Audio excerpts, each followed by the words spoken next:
मसीह यीशु के ज़िंदा और पवित्र नाम में आप सबकी खिदमत में इस्लाम।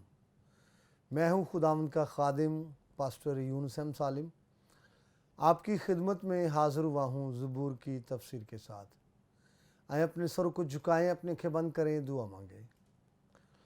वफ़ादार समानी खुदा, हम तेरा शुक्र करते हैं, तू वफ़ादार है, मुहब्बत करता है, प्यार करता है।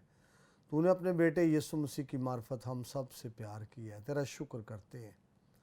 तेरे खादिम पास्टर खालिद नाज के लिए, उनके सारे दोस्तों के लिए तेरा शुक्र करते हैं। PMI TV चैनल के लिए तेरा शुक्र करते हैं, जिसकी वसातत से तेरा कलाम ज़िंदगियों तक, घरानों तक, ख़ानदानों तक पहुँच रहा है।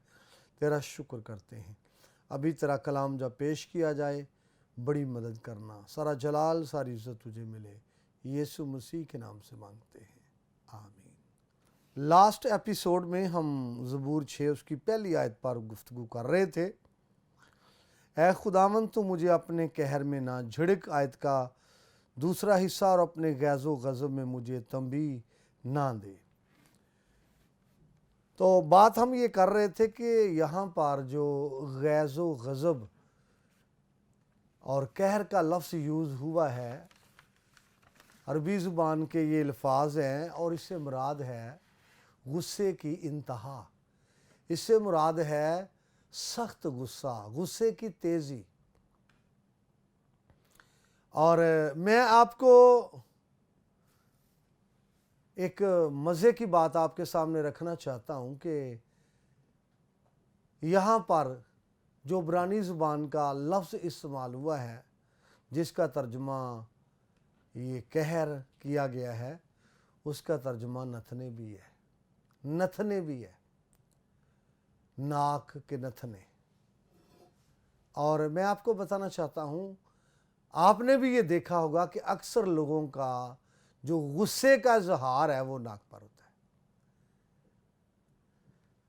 तो यहाँ पर कहर के लिए जो लफ्ज़ इस्तेमाल हुआ है गुस्से के लिए, उसका लफ्ज़ का तर्जुमा नथने भी किया गया है। तो गुस्से की इंतहा की बात है,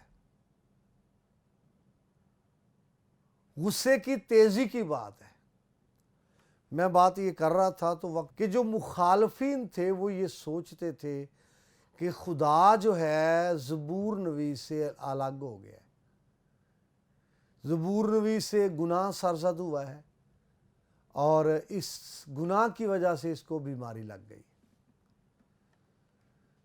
तो उलमा का ये ख्याल है कि ज़बूर नवीस बीमार था जब उसने ये दरख्वास्त की है खुदा की पाक हुज़ूर में। अपनी बीमारी के वक्त वो खुदा से दुआ कर रहा था, उलमा का ये ख्याल है।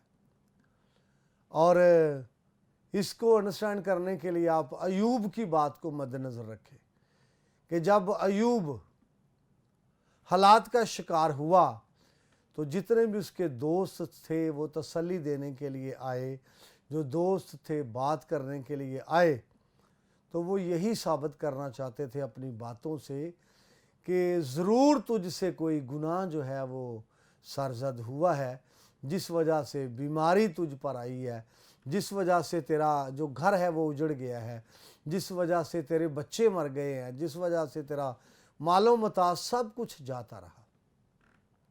तो वो ये साबित करना चाहते थे। और फिर दोस्तों की बारी बारी अयूब के साथ गुफ्तगू होती है। एलिफज तमानी, ज़ूफ़र नमाती और बिल्दल सूखी ये सारों बातें करते हैं बारी बारी, और अयूब उनकी बातों का जवाब देते हैं। और उनकी जो तकरीर है दोस्तों की, उनका यही मौक़िफ़ है कि तुझसे कोई ऐसा काम सरज़द हुआ है, ऐसा गुनाह सरज़द हुआ है जिसकी वजह से बीमारी ने तुझे आ दबाया है। और यहाँ तक वो कहते कि वो तो अपने कदूसियों का भी जो है वो उनका नहीं करता, और जो एतबार नहीं करता, और जो मट्टी के खैमों में रहते हैं उनकी क्या बात है। तो मैं आपको बताना चाहता हूँ, जिस तरह से अयूब के दोस्त आकर बात करते हैं कि तूने ज़रूर कोई गुनाह किया है इसलिए बीमारी ने तुझे घेरा है, तो यहाँ पर जब ज़बूर नवीस बीमार है तो उसके मुखालफिन जो हैं वो उसको ताने देते हैं और मुखालफिन जो हैं वो उसके ख़िलाफ़ बातें करते हैं कि ज़रूर इसने कोई ऐसा काम किया है जिसकी वजह से खुदा इससे अलग हो गया है और जो बीमारी है उसका कब्ज़ा इस शख्स पर है। पुराने ज़माने में यही सोच थी कि जब कोई बीमार होता, बीमारी का शिकार होता, तो यही तस्वर किया जाता कि खुदा इस शख्स से अलग हो गया है। तो ज़बूर नवीस खुदा से बात करता है। मैं अभी दूसरी आयत आपके सामने तलावत करना चाहता हूँ। ऐ खुदावंद मुझ पर रहम कर, क्योंकि मैं पाई मुर्दा हो गया हूँ। ऐ खुदावंद मुझे शिफा दे, क्योंकि मेरी हड्डियों में बेकरारी है। तो दूसरी आयत में ज़बूर नवीस खुदा से जो बात कर रहा है वो ये है कि ऐ खुदावंद, जिस तरह से पहले शेर के आगाज़ में उसने इस्तेमाल किया ऐ खुदावंद, यानी खुदावंद को मुखातब किया है, तो दूसरे शेर में भी पहले हिस्से में उसने खुदावंद को मुखातब किया है। और मैं आपको बताना चाहता हूँ, बेशक बीमारी के वक़्त, कमज़ोरी के वक़्त, परेशानी के वक़्त हम तन्हा नहीं रहना चाहते और हम चाहते हैं कि हमारे जो दोस्त अहबाब हैं, रिश्तेदार हैं, वो हमारे साथ वक्त जो है स्पेंड करें, वक्त गुजारें। लेकिन सबसे बेहतर बात यह है कि आप अपनी कमज़ोरी में, अपनी बीमारी में, अपने हालात में ज़िंदा खुदा को मुखातब करें और आप अपना मामला जो है खुदा के सामने रखें। बेशक अपना मामला हम दोस्तों के साथ शेयर करते हैं, रिश्तेदारों के साथ शेयर करते हैं, हम मामला उनके सामने रखते हैं, लेकिन बेहतर बात यह है कि अपना मामला जो है, अपना प्रॉब्लम जो है, अपने हालात खुदा के सामने रखें, खुदावंद के सामने रखें, क्योंकि तेरा खुदावंद हालात को तब्दील करने की कुदरत रखता है, हालात को बदलने की कुदरत रखता है। तो यहाँ पर ज़बूर नवीस जो है वो इस मामले में खुदा से मुखातब है, खुदा से बात कर रहा है। दूसरे शेर का पहला हिस्सा है ऐ खुदावंद, खुदा से मुखातब है अपनी मुश्किल में, अपनी मुसीबत में, और खुदा से वो ये कहता है कि मुझ पर रहम कर, मुझ पर रहम कर। और ये ऐसे शख्स का बयान है, पहली बात, जो खुदा की खूबियों से वाकिफ़ है। ऐसे शख्स का बयान है जो जानता है कि खुदा रहीम है, खुदा रहम और तरस से भरा हुआ है। तो ऐसे शख्स का बयान है जो कुली तौर पर खुदा पर बिलीव करता है, जिसको शक नहीं है कि हाँ मैं बात करूँगा, खुदा मेरी बात को शायद सुने, मैं बात करूँगा शायद वो सुने या ना सुने। शक वाली बात नहीं है, बल्कि वो कुली बिलीव करता है, फुली बिलीव करता है, और उसको पता है जब मैं खुदा से बात करूँगा तो वो बात को सुनेगा। तो इससे पेशतर के हम आगे बढ़ें, मैं आपके सामने रखना चाहता हूँ, जब उसने ये कहा कि मुझ पर रहम कर ए खुदावंद, खुदावंद के लिए यहाँ पर अब्रानी ज़बान का लफ्ज़ यहोवा इस्तेमाल हुआ है, जिसका उर्दू में तर्जुमा खुदावंद किया जाता है, इंग्लिश में लॉर्ड किया जाता है, क्योंकि इस लफ्ज़ पर पहले भी हम बात कर चुके हैं। मुझ पर रहम कर, इसके लिए जो लफ्ज़ अब्रानी का इस्तेमाल हुआ है वो है खानेनी। खानेनी, खानेनी का मतलब है मुझ पर रहम कर, मर्सी ऑन मी। तो इब्रानी ज़बान में लफ्ज़ है खानन, जिसका मतलब रहम है, और जिसका मतलब रहम ही नहीं बल्कि बहुत सारे मीनिंग इस लफ्ज़ के दिए गए हैं। तो बुनियादी लफ्ज़ जो है, फेल जो इब्रानी का है वो है खानन, खानन, और यहाँ पर खानेनी इस्तेमाल हुआ है, यानी मुझ पर रहम कर। यही लफ्ज़ बाइबल के मुख्तलिफ हिस्सों में इस्तेमाल हुआ है और इसके मुख्तलिफ तराजम हैं, मैं आपके सामने रखना चाहता हूँ ताकि लफ्ज़ की जो सेंस है उस तक हम पहुँचें।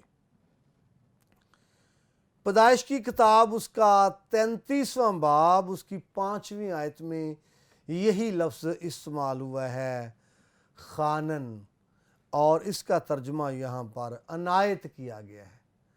تو جو عنایت ہے یہ بڑا پرمعنی ہے، اور یہ خدا کے رحم کی بات کرتا ہے، خدا کے ترس کی بات کرتا ہے، اور خدا کی طرف سے کوئی چیز جو ہمیں ملتی ہے، محبت کی وجہ سے ملتی ہے، اس کو پیش کرتا ہے لفظ عنایت۔ خدا جو کچھ ہمیں دیتا ہے اور ہم خدا سے ریسیو کرتے ہیں، لفظ عنایت اس کو پیش کرتا ہے۔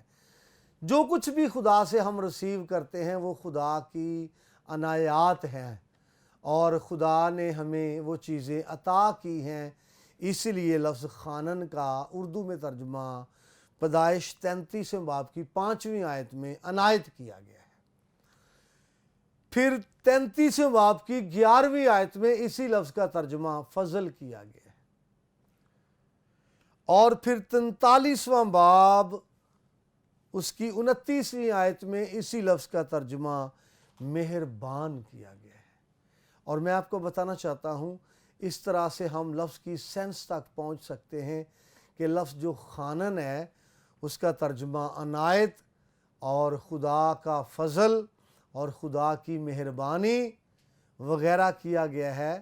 تو ہم جانتے ہیں کہ جب خدا کے فضل کی بات ہے اور خدا کے رحم کی بات ہے اور خدا کی عنایات کی بات ہے، تو اس کا مطلب یہ ہے کہ خدا خود ہی ہمیں بہت ساری چیزیں عطا کرتا ہے، خود ہی بہت ساری چیزیں دیتا ہے جو ہمارا اجر نہیں ہوتی، بلکہ خدا کے رحم کی بدولت ہمیں ملتی ہیں، جو ہم حقدار نہیں ہوتے، جو ہمارا ریوارڈ نہیں ہوتی، بلکہ خدا کے ترس کے سبب سے اور خدا کے رحم کے بدولت اور خدا کے مہربان ہونے کے سبب سے وہ ہمیں ملتی ہیں۔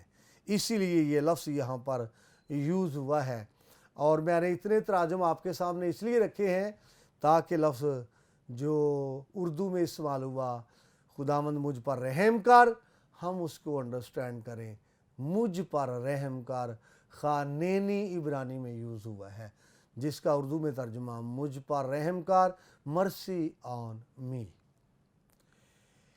یہ لفظ جو ہے خانن، گنتی کی کتاب آپ اس کا 6 باب 24 اور 25ویں آیت پڑھیں تو یہ آیت بڑی فیمس ہے، اور بنی اسرائیل میں خدا نے یہ کہا تھا کہ جب بنی اسرائیل کے جو بزرگ اور کاہن ہیں وہ جب دعا دیں لوگوں کو تو وہ اس طرح سے دعا دیں، اور یہ بڑی فیمس آیت ہے، میں آپ کے سامنے پڑھنا چاہتا ہوں۔ جو خادم ہیں وہ دعا لوگوں کو اس طرح دیا کریں۔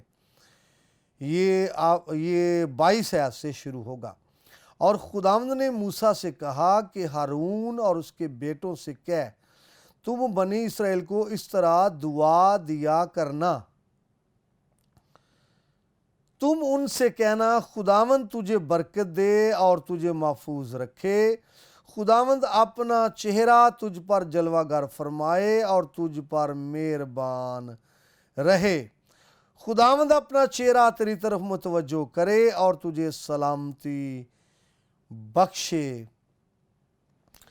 تو یہ وہ حصہ ہے جس طرح سے خدا نے موسیٰ سے کہا کہ جو کاہن ہیں ان الفاظ کے ساتھ بنی اسرائیل کو دعا دیا کرے۔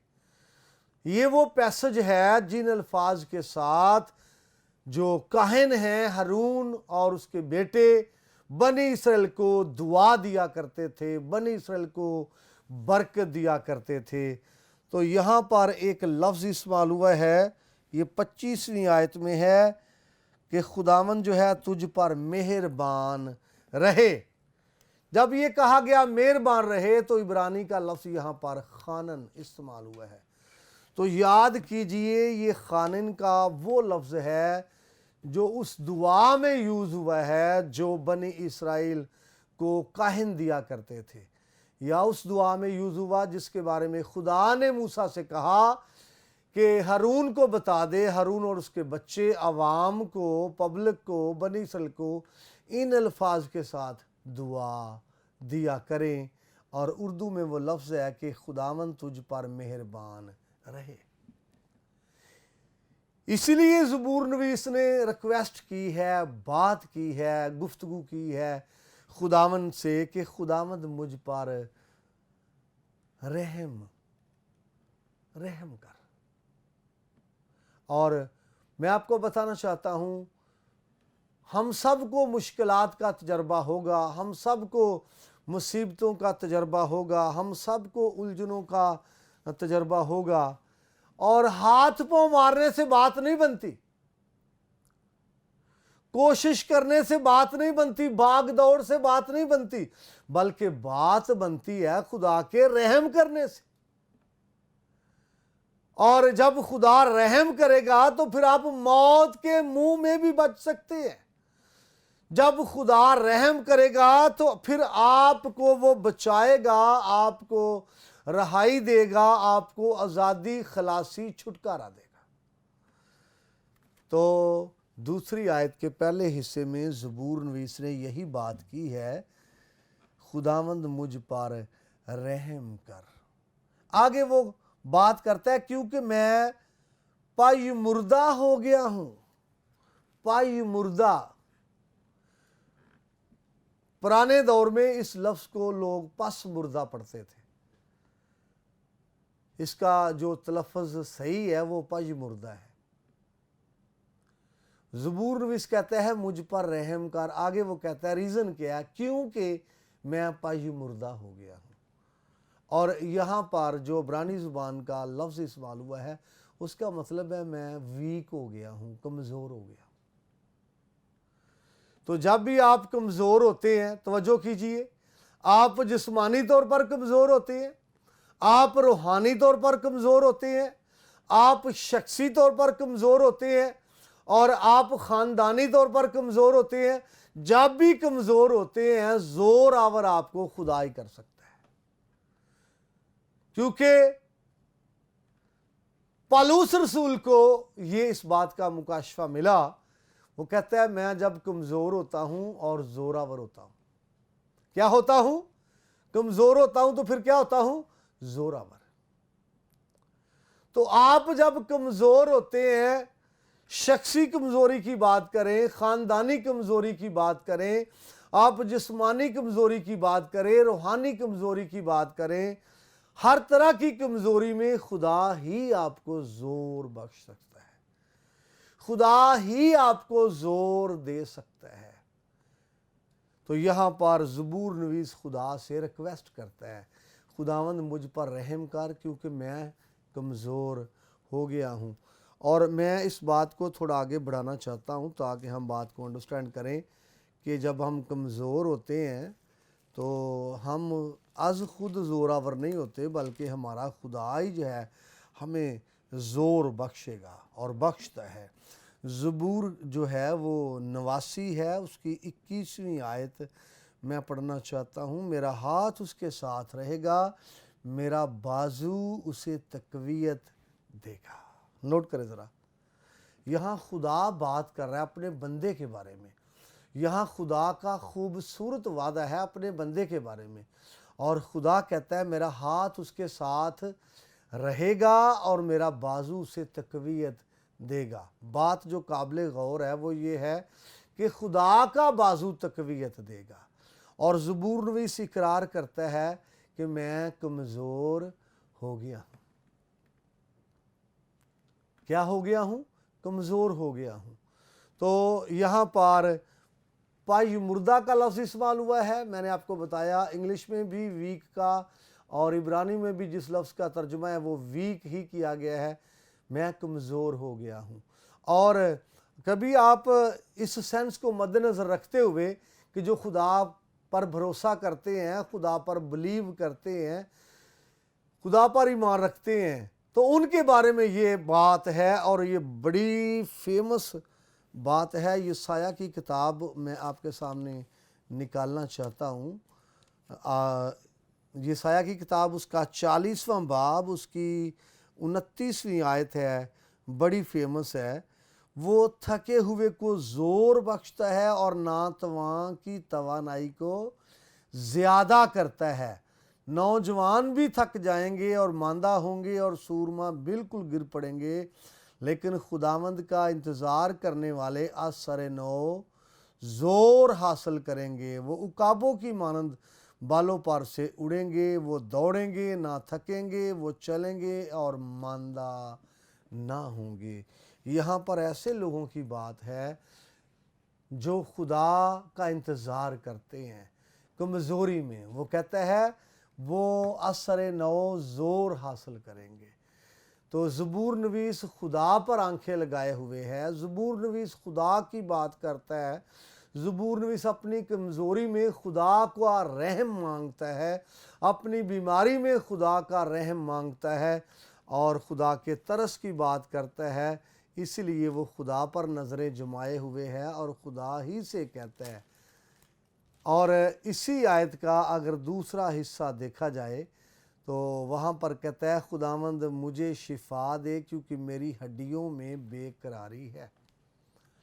शिफा के लिए वो मुल्तजी है, शिफा के लिए वो खुदावंद से मुखातब है और वो मानता है कि मेरा शाफ़ी जो है वो खुदावंद है।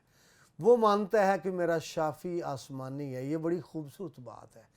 बेशक ज़मीन पर शिफा के मुख्तलिफ़ ज़राए हैं, हॉस्पिटल्स हैं, डॉक्टर्स हैं और बड़े शोबाजात हैं, लेकिन मैं आपको बताना चाहता हूँ उन सब के पीछे शिफा के हवाले से जो हाथ कार फरमा है वो खुदा का है।